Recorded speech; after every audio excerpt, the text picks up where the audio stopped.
pemirsa yang dirahmati Allah, Syekh Ja'far Al-Barzanji dalam kitab Al-Barzanji lil Maulidin Nabi mengatakan, Muhammad adalah manusia tapi lain daripada manusia. Beliau laksana batu intan bermata, sedangkan kita ibarat batu biasa. Imam Nawawi Al-Bantani dalam kitab Madarijus Su'ud menuturkan, Nur Muhammad di langit dimuliakan, sedangkan di bumi jadi panutan. Ungkapan tersebut menggambarkan bahwa tidak ada satupun figur yang paling luhur, manusia yang paling mulia, tokoh yang harus dicontoh, pribadi yang patut diteladani, bahkan individu yang wajib ditiru selain Nabi Muhammad sallallahu alaihi wasallam. Oleh karena itu, tertarik hati kami bertiga untuk menyampaikan sebuah syarahan Al-Quran dengan judul Nabi sebagai inspirator kehidupan. Sebagai landasan awal akan dilantunkan firman Allah, Quran Surah Al-Ahzab ayat 21 yang akan dibacakan oleh qari'ah kami berikut ini.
Akhlak Rasulullah adalah ibarat Al-Quran.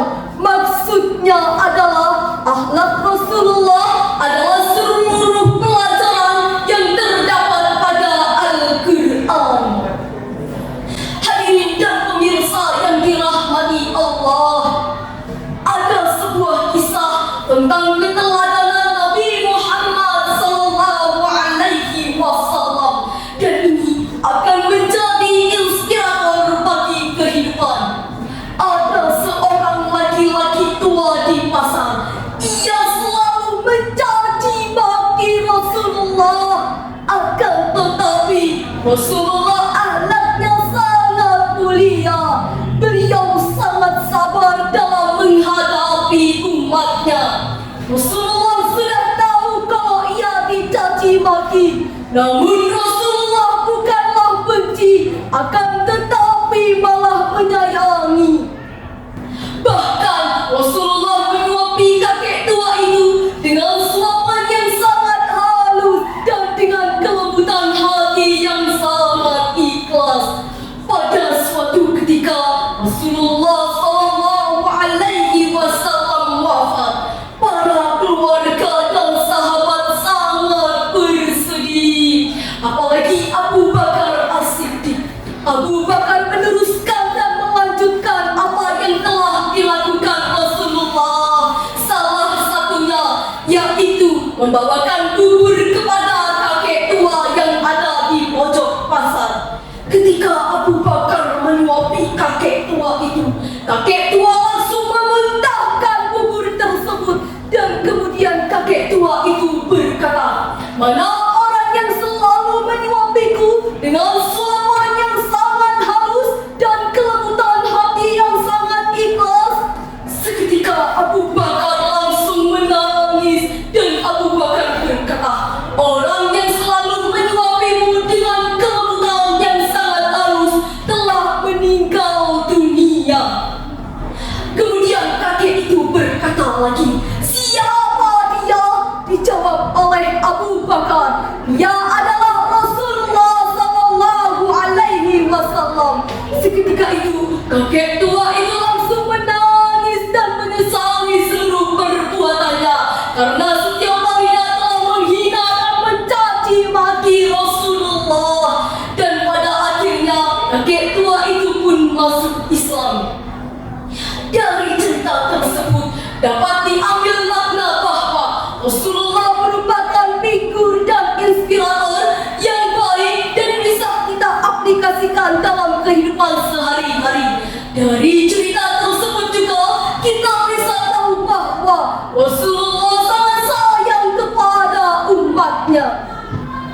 Hadirin dan pemirsa yang dirahmati Allah, timbul pertanyaan, bagaimana akhlak para pemimpin di negeri tercinta kita ini? Di satu sisi kita patut bangga dan mengucap alhamdulillah, sebab tidak sedikit para pemimpin yang mempunyai akhlak mulia, jujur dan disiplin, kasih dan sayang terhadap fakir dan miskin. Namun sayang hadirin, di sisi lain kita tidak bisa menutup mata. Persada kita saat ini sedang dipertontonkan oleh umat sebagian para pemimpin yang katanya berjuang atas nama rakyat namun tidak berkepribadian rakyat. gayanya sok bersahaja, padahal hidupnya suka hura-hura dan berpoya-poya. Gayanya mengorator padahal diamnya provokator. Lagaknya laksana proklamator, padahal diamnya koruptor. Lantas, bagaimana sifat pemimpin Rasulullah sebagai inspirator kehidupan? Sebagai jawabannya akan dilantunkan firman Allah, Quran Surah Al-Imran ayat 159, yang akan dibacakan oleh Quran kami berikut ini. فبما رحمة من الله لنت لهم ولو كنت فظا غليظ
itu, maafkanlah mereka, ampunkanlah mereka, dan bermusyawarah engkau dengan mereka.